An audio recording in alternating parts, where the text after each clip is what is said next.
سلام نعمته كلتشان إسران شديشان زبقعكم كبرات تخطاتلتناتنا تي في أبزل لكم روحس حدش عمد مسمولو سدرا بيتكم كون لكم انداتا مننا نلومي زحسنا يمزيناتات وشتن وطان نابخم كنبلوم تدالينا لنا كسافت سامي مدبنا مسانا قد صنحن دعدمكو صنعي مكتتال بغندي ندوة الزينة مسنفلم لوخ إيرترا أب كايروس تخيد العلوي درجة زلون قبل علي 5 هاجرات أفريقيا أزمة لوغات تساتفون وعلى منيسترات روسيان أفريقيا بمستضاف روسيا متحبر نمحيال دلوت مخانا قليتو عمود أتا عامته كلتشان إسران حمشتن دحري أقداس ندن بالحي بوليتيكاوك أمارتات استرأيلو عدد بريزيدنت إيساس ناب قبس النكسن السعود عربن سعبو دايناميكاوي حيلك إحباري نباب جماجم تبحري زركب أجزاءات كم استغيرت جليزو. إثيوبيا كرمي إسرائيل أفدق بحر المركب نسومالي لاند أفلت أقوان تهابت بزوحة قلبون تقبلنا تنكير خبه نسومال بعرك إزدك أسم مسرح ملكيتا بمنيستر قدات وتسأت تهاجر جوبو ختبل تسامع الله. بوليس سويسرلاند أف كتما كرانس مونتانا زركبسكي استفال مزانا جيزولوبار بزدفتر أباره أستات 4 سبات كم زموتون 215 سبات دما مقصالو منتقليتهم.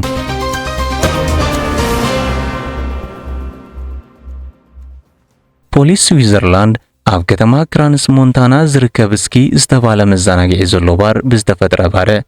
أستات 4 سبات كم زموتون 215 سبات دما مقصالو منتقليتهم. بوليس سويسرلاند ناب حدش عامته كلتشان إسران شديشتن أب زوج عليتي أب مزناقعي سكي كتما كرانس مونتانا أب زركب بارع دار مولعو حدا خفتو متهاجر رئاتو زيت فلت زفلو زخفقو تراجيديتات أستات 4 سبات كموتن كلو كالوت أستات 215 سبات دما بزحات كاباتهم بخبير كوسيلوم كبل حبيروم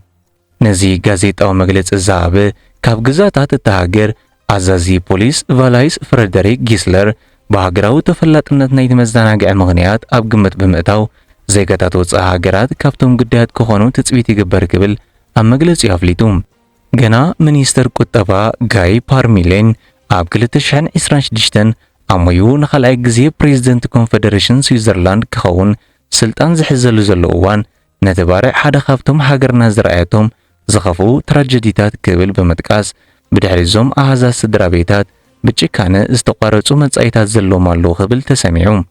በቲ ዝሕዝን ታሪኻዊ ሓደጋ ባር ዓመልኪቱ እቲ ፕሬዝዳንት መንግስቲ ስዊዘርላንድ መጀመርያ ንስድራቤታትን ፍቑራት ግዳያት ልባዊ ጽንዓት ያብኩም ይብል ክብል ገሊጹ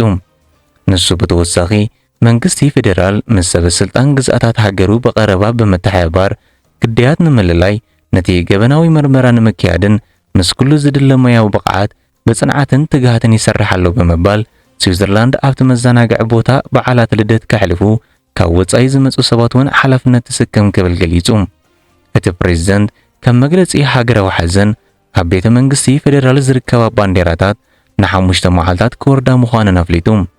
بريزيدنت بيت مخري جزات فالايس ماتياس رينارد فوغانو بسب مزي هاجرو مللاي قديات حجون غزي كوسد كم زخلي فلطيوم بمبال اتي مصباي نسدرابيتات بسبعو مداي زي صور هموت يخبل غليصو اتي بريزيدنت بيت مغري نصوص غبره ملس زبون سرحتنيات هوسبيتالاتن بمداد متحبو باروم موياوي بقعتو من توفاينتو من ابنتاو يخبل غليصو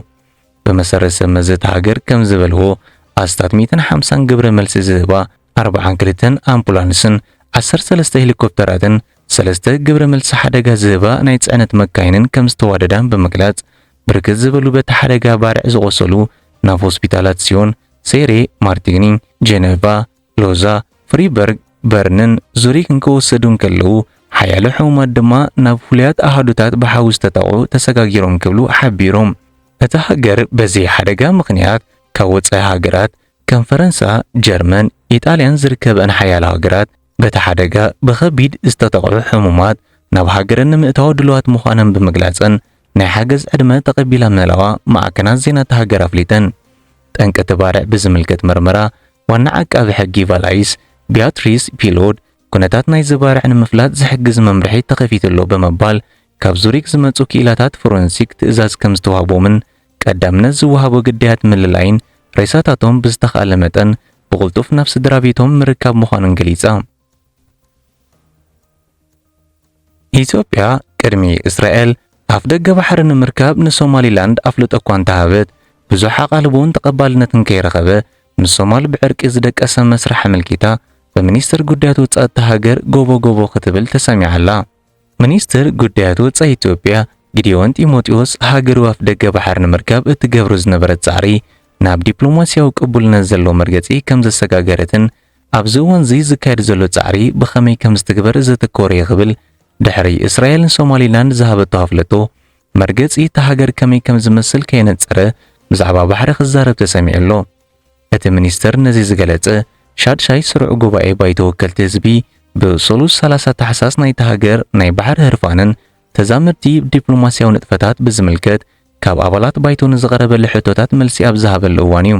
ናይ ኢትዮጵያ ናብ ባሕሪ መውፅእ ንምርካብ ድሌት ናይ ዝኾነ ሓደ መንግስቲ ይኹን ፖለቲካዊ ውድብ ዝሰግር ሃገራዊ ሕቶ ይኽብል ንዝሓለፈ እዋን ብተደጋጋሚ ዝገልጽዎ ዘረባታት ደጊሞ ክገልጽ ተሰሚዑ ኣሎ። ኣብ ውሽጢ ሃገር ንወፃን ዝርከቡ ኢትዮጵያውያን ጎኒ ጎኒ ኤምባሲታት ኢትዮጵያ ድሌት ኣፍ ደገ ባሕሪ እታ ሃገር ኣብ ምምዕባል ብንጥፈት ይዋስው ኣለዉ ክብል እታ ሃገር ብውሽጣዊ ፍልልያት ምኽንያት ብኹናት ኣብ እትሕመሰሉ ዘላ እዋን እቲ ሚኒስተር ናይ ሰልፊ ብልጽግና ኣብ ጉዳይ ባሕሪ ዝጥቀመሉ ፕሮፓጋንዳ ካብ ሓቂ ዝረሓቐ ህሉ ዲፕሎማስያዊ ንጥፈታት ዘተባብዕ ምልክታት ይረአ ኣሎ ክብል ክገልጽ ተሰሚዑ። ኣብ ዝሓለፈ ሰሙን ሚኒስተር የማነ ገብረ መስቀል ብዛዕባ እታ ሃገር ተካይዶ ዘላ ብማሕበራዊ መራኸቢታት ኣቢላ ንተካይዶ ዘመታታት ካብ ውልቀ ሰባት ናብ ሃገራዊ መድያታት ድሕሪ ምስግጋራ ዝገለጾ እቲ ሚኒስተር እውን ነተጠበቕቲ ዜጋታት እታ ሃገር ከመስግን ተሰሚዑ ኣሎ። ኣብ መፋረቕ ሕዳር ናይዚ ዓመት ሚኒስተር ጉዳያት ወጻኢ ኢትዮጵያ ኣቶ ጊዲዮን ጢሞቴዎስ ኣብ ዝሃቦ መግለጺ ውሕስ ምብጻሕና ወደብ ዓሰብ ስትራቴጂካውን ሃገራዊ ቀዳምነት ኮይኑ ይቕጽል ኣሎ ክብል ንልዕላዊ ግዝኣት ኤርትራ ዝጥሕስ መግለጺ ሂቡ ምንባሩ ይዝከር እዩ። ኣብ መወዳእታ ዓመት 2025 ድሕሪ ኣገዳስነትን ብልሒ ፖለቲካዊ ቅማረታት ዝተረኣየሉ ዑደት ፕሬዝደንት ኢሳያስ ናብ ግብፅን ንግስነት ሳዑዲ ዓረብን ስዒቡ ዳይናሚካዊ ሓይሊ ቀይሕ ባሕሪ ናብ ኣብ ገማግም እቲ ባሕሪ ዝርከባ ግዝኣታት ከም ዝተቐየረ ተገሊጹ። ኣብ መወዳእታ ዓመት 2025 ምዝዛሞ ቀይሕ ባሕሪ ከም ማእከላይ መድረኽ ዞባዊ ሓይሊ ኮይኑ ከም ዝተቐልቀለን ጽልዋ ኣብ ርሑቕ ገዳማዊ ተዋሳእቲ ዘይኮነስ ኣብ መንጎ ነቲ ምስቲ ባሕሪ ዝዳወባ ግዝኣታት እናተዋለለ ይመጽእ ምህላው ተገሊጹ። መርበብ ሓበሬታ ሬድሲ ቢኮን ነዚ ዝበለሉ ኤርትራ ከመይ ጌራ ጂኦግራፊ ኣቀማምጣ ኣብ ምዝዛም ናይ ዝሓለፈ ዓመት 2025 ናብ ስልጣን ቀይራቶ ክብል ኣብ ዘስፈሮ ጽሑፍ እዩ። ኣብ ማእከል ናይዚ ምቕያር እዚ ኤርትራ ብስትራቴጂካዊ ምግዳእን ዘይምስምማዕ ፖሊሲ ኣቢላ ኣብ ድሕነት ቀይሕ ባሕርን ባቢኤል መንደብን ከም ቀንዲ መሻርክቲ ኣካል ዳግማይ ተሰሪዓ ምህላዋ ገሊጹ። ኤርትራ ናይ ወጻኢ ወተሃደራዊ ማዓስከራት ምእንጋድ ወይ ኣብ ውክልና ግጭታት ምእባያ ዝፍለጥ እዩ ዝበለት ጽሑፍ ዞባዊ ተዋሳእቲ ኣብ ልዕሊ ወተሃደራዊ ምትእስሳር መርግጋ ኣብ ዘድልየሉ ዘሎ እዋን መርገጺያ ኣበሪኸዎ ምህላው ገሊጹ። በዚ ኸኣ መንግስቲ ኤርትራ ኣብ ነዊሕን ርጉእን ገማግም ባሕርን ቅርበት ባቢኤል መንደብን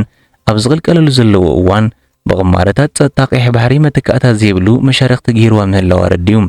እዚ ዳግማይ ኣሰላልፋ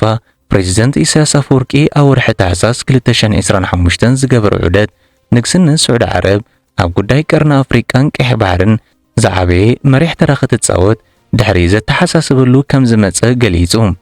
ሳዑዲ ዓረብ ምስ ራእይ 2030 ፕሮጀክት ኖዌም ዝተኣሳሰር እናዓበየ ዝኸይድ ዘሎ ቁጠባውን ጸጥታውን ጸቕጢ ኣብ ትገጥመሉ ዘላ እዋን ብወገን ኣፍሪቃ ቀይሕ ባሕሪ ጽምዶ ከም ዝወሰኸ ዘመልክት ኮይኑ ኤርትራ ከም ማእከላይ ኣካል ከም ትረአ የረድእ። ግብፂ ብሓንሳብ ምስ ወደባት ዓሰብን ባጽዕን ዝተኣሳሰሩ ስምምዓት ዘጠቓለለ ምስ ኤርትራ ዘለዋ ምትሕብባር ዓሚቓቶ ምህላዋ ኣብ ዝግለጸሉ ዘሎ እዋን እዞም ስጉምትታት እዚኣቶም ስትራቴጂካዊ ዕምቀት ካይሮ ኣብ ደቡባዊ ቀይሕ ባሕርን ንምሕያል ካናል ስዌዝን ካብ ነታሕቲ ዝፍጠር ምዝንባዕ ንምክልኻል ዝዓለሙ ምዃኖም ተገሊጹ። እዞም ብሓባር ዝቕልቀሉ ዘለዉ ምዕባለታት ካብቲ ንዓመታት ዝጸንሐ ከቢድ ተሳትፎ ገዳማዊ ሓይልታት ተፈልዩ ጸጥታ ቀይሕ ባሕሪ ብኣብቲ ገማግም ባሕሪ ዝርከባ ግዝኣታት ክምራሕ ከም ዝግባእን ዘመልክቱ ምርድዳእ ከም ዝመጹ እቲ ጽሑፍ ብተወሳኺ ረድዩ። እቲ ለውጢ ብግህዶ ክልካዕ ዝኽእል ዞባዊ ተራ ሕብራት ኢማራት ዓረብ ብፍላይ ኣብ የመን ኣብ ምድለዋት ምክልኻል ዘጋጠመ ዓንቅፋትን ኣብ ሱዳን ዝጸንሐ ጽልዋ ኣብ ዝዝሕለሉ ዘሎን ስዒቡ ምምጹ እዩ ዝግለጽ። ብኣንጻሩ ካብ ገማግም ባሕሪ ወጻኢ ንዝኾነ ሃገራትን ተዋሳእትን استراتيجيكاዊ መርገጽ ንምውሓዝ ዝገብርዎ ጻዕሪ ውስን ውጽኢት ከም ዘምጽአን ዝገለጸት ጽሑፍ ኢትዮጵያ በዚ ፖለቲካዊ ብልሕን ቅማርን ዝተራእየሉ ሽርክነት ኤርትራ ምስ ንግስነት ስዑድ ዓረብ ንነዊሕ እዋን ኣብ ምውሓዝ ተበጻሕነት ቀይሕ ባሕሪ ዝተፈለየ ትራኻታትን መግለጺታትን ክትህብ እኳ እንተሓገየት ኣብ መንጎ ሓድሽ ኣሰላልፋ ግን ናህሪ መግለጺታታ ኣጥፊኣ ኣላ ክብል ገሊጹ። ኣብ መወዳእታ 2025 ቀይሕ ባሕሪ